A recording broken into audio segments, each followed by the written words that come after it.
Un abrazo especial para cada una de las personas que escuchan este resumen de la lección de Escuela Sabática. Es un alto honor nueva vez poder compartir con ustedes el resumen correspondiente a este sábado 13 de junio, lección número 11, la Biblia y la profecía. Verso para memorizar, y él le dijo: hasta 2300 tardes y mañanas, y luego el santuario será purificado. Daniel 8:14. Querido Dios, queremos conocer las profecías porque en ella está revelado el futuro maravilloso que tienes para nosotros. Por favor, durante este trayecto de estudio, dirígenos en el nombre de Jesús. Amén. La profecía bíblica es fundamental para nuestra identidad y misión. La profecía provee un mecanismo interno y externo para confirmar la exactitud de la palabra de Dios. Jesús dijo: y ahora os lo he dicho, antes que suceda, para que cuando suceda creáis. La pregunta esencial es: ¿cómo interpretar la profecía correctamente para saber cuándo se ha cumplido la profecía? Durante la Reforma, los reformadores usaron el método historicista. Este método es el mismo que usaron Daniel y Juan como la clave para su interpretación. El método historicista considera que la profecía tiene un cumplimiento progresivo y continuo en la historia, y que comienza en el pasado, pero que termina con el reino de Dios. En esta semana estudiaremos los pilares de la interpretación profética historicista. En primer lugar, vamos a analizar el historicismo y la profecía. El método básico que los adventistas del séptimo día aplican para estudiar las profecías se le llama historicismo. Es la idea de que muchas de las profecías más importantes de la Biblia siguen un flujo lineal ininterrumpido de la historia, desde el pasado hasta el presente y hacia el futuro. Se asemeja a la forma de estudiar historia en la escuela.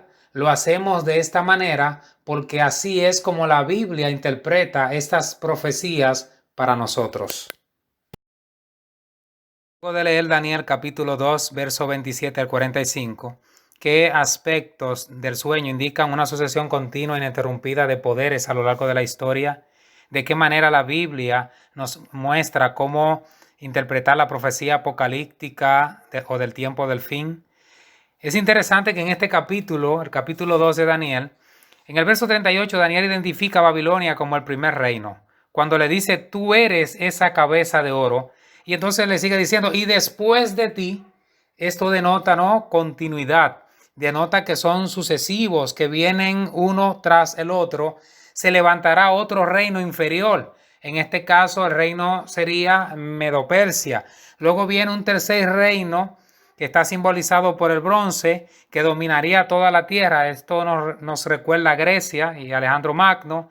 Luego un cuarto reino que sería de hierro, representando a Roma. Dice que desmenuza todo, rompe todo. Y luego entonces ya en la parte última, que están los pies y los dedos, compuestos de barro cocido y hierro, representa un reino dividido, y que en los días de estos reinos el Dios del cielo levantaría un reino que jamás sería destruido. Así que allí y en esta última parte, cuando Dios levantaría un reino que jamás sería destruido, es donde entra la parte apocalíptica. Y por lo tanto, en esta imagen es interesante que vemos que todas las partes están conectadas, así como la historia y el tiempo están conectados, de manera que la Biblia se interpreta a sí misma. En Daniel 7 y Daniel 8, en vez de una imagen, se utilizan símbolos de bestias específicas, pero la enseñanza es la misma. Se nos da una secuencia ininterrumpida de 4 reinos terrenales. Comienzan en la antigüedad, atraviesan la historia hasta el presente y continúan en el futuro, cuando Cristo regrese y Dios establezca su reino eterno. De este modo, la imagen de Daniel 2 y las visiones sucesivas de Daniel 7 y Daniel 8 proveyeron la base para la interpretación profética historicista protestante, que los adventistas del séptimo día mantienen aún en la actualidad. Luego de leer San Juan 14:29, ¿qué dice Jesús que nos ayuda a entender cómo puede funcionar la historia? Qué gran ventaja tenemos los que vivimos en la actualidad, cuando ya ha transcurrido tanta historia con respecto a alguien que vivió en los tiempos de Babilonia? Debo decirle que allí Jesús dice, y ahora os lo he dicho antes que suceda, para que cuando suceda creáis. Así es que la bendición mayor la tenemos nosotros, porque lo que se predijo, estamos viendo el cumplimiento de ello. Y al ver el cumplimiento, lo que nos toca ahora es creer y creer firmemente en ello. También vimos el principio día por año. Una de las claves interpretativas del historicismo es el principio día por año. Muchos eruditos a lo largo de los siglos aplicaron este principio a las profecías de tiempo de Daniel y Apocalipsis. Ellos extrajeron el principio de varios textos clave y del contexto inmediato de las mismas profecías. En Número 14:34 y Ezequiel 4:6, ¿cómo anuncia Dios el principio día por año en esos versículos específicos? Es interesante que en el caso de Número, el anhelo de Dios era que Israel reconociera la tierra prometida en 40 días, pero debido a su maldad y como castigo le llevó esos 40 días a 40 años, aplicando el principio día por año. Igualmente Ezequiel, en esta profecía de Ezequiel, Dios por la maldad de Judá también le aplica el principio día por año y de 40 días lo llevaría a 40 años, así que en ambos pasajes se aplica el principio día por año. Daniel 7:25, 8:14, así como Apocalipsis 11, 2 y 3, 12, 6 y 14 y 13, 5, tres elementos respaldan el principio día por año en estas profecías de Daniel y Apocalipsis. A. El uso de símbolos. B. Los largos espacios de tiempo. Y C. Algunas expresiones peculiares. En primer lugar, la profecía apocalíptica se aparta de las formas convencionales. Esto no permite que se pueda tomar literalmente. Por ejemplo, usa animales que no existen en la naturaleza, como un león con alas de águila, un dragón con 7 cabezas, una bestia con 10 cuernos, un leopardo con 4 alas y 4 cabezas, etc. Como ustedes pueden notar, este simbolismo compuesto era común en el arte y la literatura del Próximo Oriente antiguo. Por lo tanto, estos símbolos eran conocidos para las personas. En segundo lugar, muchos de los acontecimientos y reinos representados en las profecías cubrieron periodos de muchos siglos, según se registra en la historia y en la imagen que mostramos, lo cual sería imposible abarcar si las profecías de tiempo que lo representan se tomaran literalmente. Una vez se aplica el principio día por año, el tiempo se ajusta a los acontecimientos de una manera muy, pero muy precisa.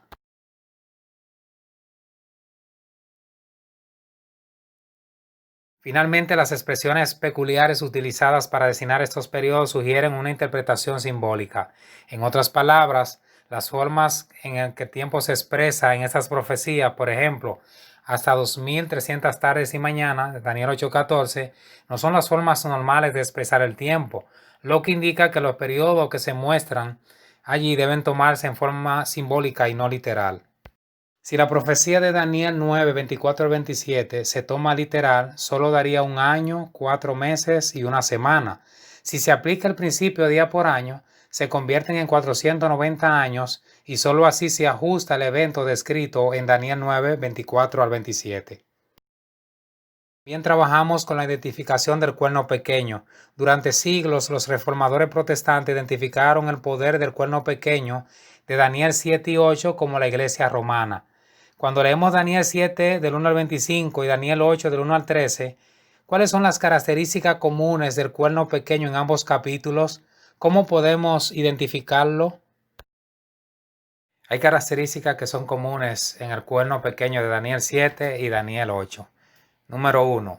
Se describe a ambos como un cuerno pequeño. Número 2. Ambos son poderes perseguidores. Número 3. Ambos se exaltan a sí mismos y son blasfemos. Número 4. Ambos atacan al pueblo de Dios. Número 5. El tiempo profético traza aspectos de la actividad de ambos. Número 6. Ambos se extienden hasta el tiempo del fin. Y número 7. Ambos serán destruidos en forma sobrenatural.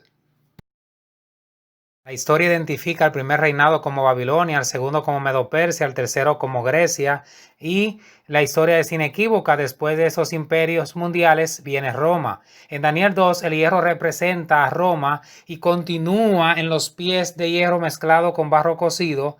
es decir, hasta el fin de los tiempos. El cuerno pequeño de Daniel 7 surge de la cuarta bestia, pero sigue siendo parte de esa cuarta bestia. ¿Qué poder salió de Roma y continuó su influencia político-religiosa durante al menos 1260 años? ¿Qué poder llegó al poder entre las 10 tribus bárbaras de Europa y eliminó a 3 de ellas? ¿Qué poder era diferente a los primeros, lo que indica su singularidad en comparación con las otras tribus? ¿Qué poder hablaba palabras contra el Altísimo y se engrandeció contra el príncipe de los ejércitos al usurpar el papel de Jesús y reemplazarlo por el Papa? ¿Qué poder cumplió la predicción de perseguir a los santos del Altísimo y echar por tierra parte del ejército durante la Contrarreforma cuando los protestantes fueron masacrados? ¿Qué poder procuró cambiar los tiempos y la ley al eliminar el segundo mandamiento y cambiar el día de reposo del sábado al domingo? En Daniel capítulo 2, capítulo 7 y capítulo 8, después de Grecia surge un poder que existe hasta el fin. ¿Qué otro poder podría ser aparte de Roma ahora en su etapa papal? Sin lugar a duda, Roma. También estudiamos el juicio investigador. El bosquejo profético estudiado esta semana ha encontrado un apoyo abrumador entre los historicistas protestantes desde la Reforma. Pero no fue hasta el movimiento millerista a principios del siglo XIX que los 2300 días y el juicio investigador fueron cuidadosamente considerados y estudiados, como se observa en el siguiente cuadro de Daniel 7 y Daniel 8. Después de leer Daniel 7, de 9 al 14, 8, 14 al 26, ¿qué ocurre en el cielo según muestran estos versículos? Daniel allí describe lo siguiente: fueron puestos tronos y se sentó un anciano de días y millares de millares le servían y millones de millones asistían delante de él, y el juez se sentó y los libros fueron abiertos. A su vez describe a un hijo de hombre que viene hasta el anciano de días, le hacen acercarse y le es dado dominio, gloria y reino. Así que Daniel describe allí una escena de juicio. Ahora entonces surge una pregunta: ¿qué importancia tiene un juicio investigador para nosotros? Número 1, mostrar que Jesús comenzó la segunda fase de su ministerio intercesor y explicar por qué Jesús no vino el 22 de octubre de 1844. Número 2, realizar el examen final de las vidas de aquellos que irán al cielo. Y número 3, proclamar la justicia y la misericordia de Dios ante todo el universo. Esta escena de juicio de Daniel 7 es directamente análoga con la purificación del santuario de Daniel 8:14.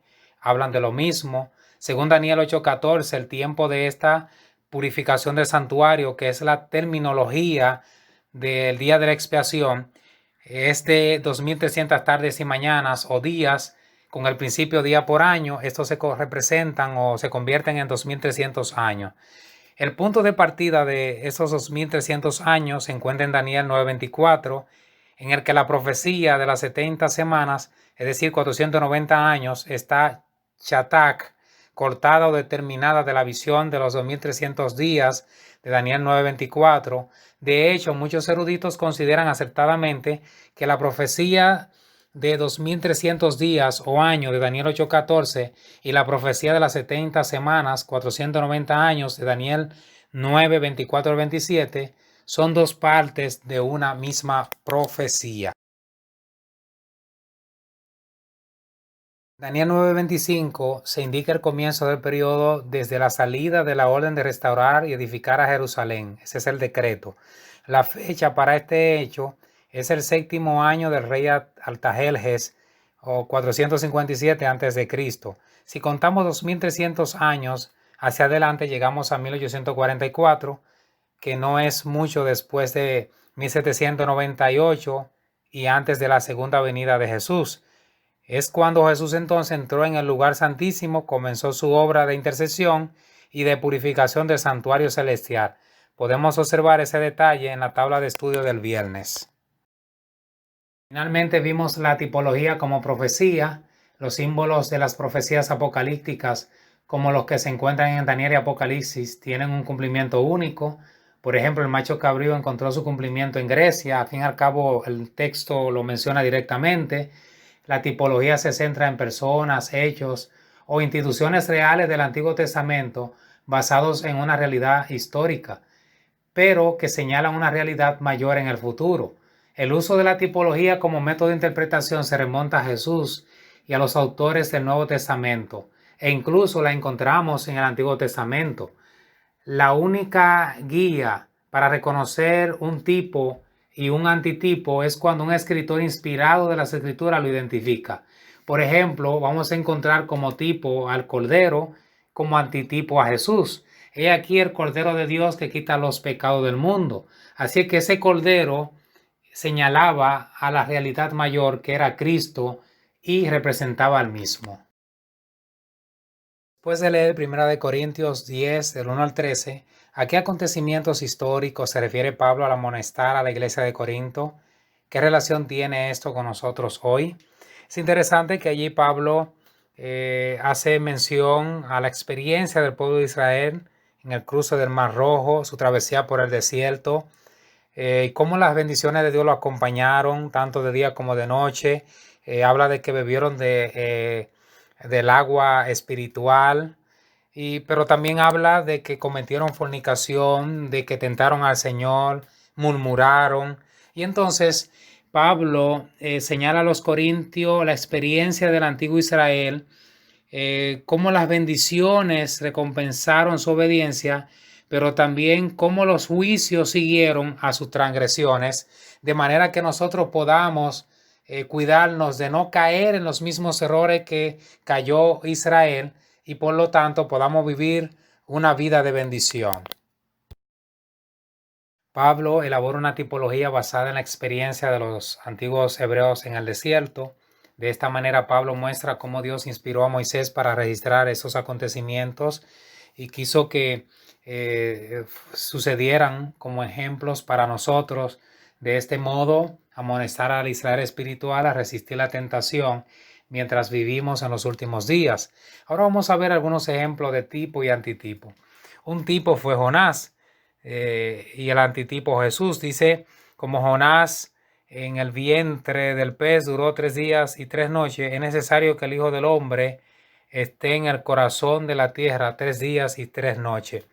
También vimos que la serpiente que Moisés levantó en el desierto era un tipo del antitipo, ya que Jesús también sería levantado así como la serpiente. Adán era figura del que había de venir, es decir, Adán era un tipo de Cristo, quien era el antitipo. Y luego entonces Juan dice, aquí el Cordero de Dios que quita los pecados del mundo, de manera que el Cordero era el tipo y Jesús el antitipo.